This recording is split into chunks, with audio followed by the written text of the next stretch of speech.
Good morning guys, merienda tayo ng noodles. Pag kayo hindi lucky sa love life guys, basta may Lucky Me, lucky na kayo.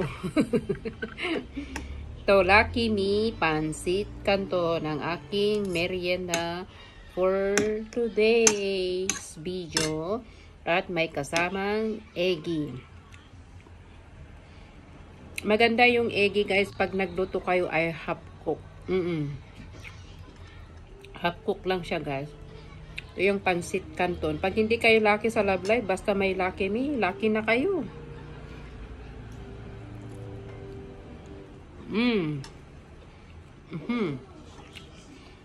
Ito yung tinatawag na pansit canton, merienda time.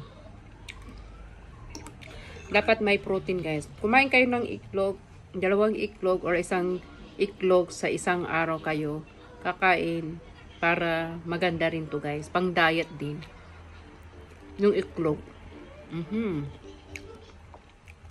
Masarap siya guys. Dito sa North America guys, pag nag-ano sila ng noodles, kanyo, ewan ko bakit iniikot. Iniikot-ikot kanya no.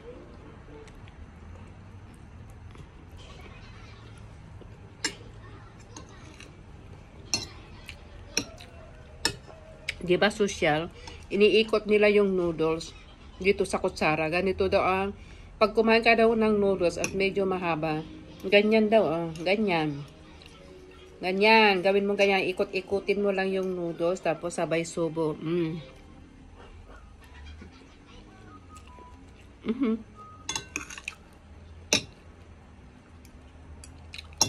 Yun ang sabi nila guys.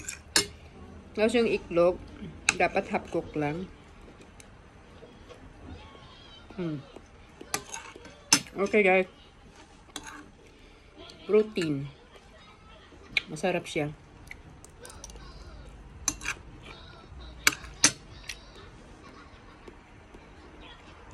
Thank you sa panonood guys. Okay. Isa pa. Ito yung noodles. Dagay mo daw yung noodles dito sa kutsara. Ikot-ikutin. Yan ang mga ginagawa ng mga taga-Amerika. Lalo na pag pasta kinakain. Ito noodles. Ganyan daw. Sosyalin.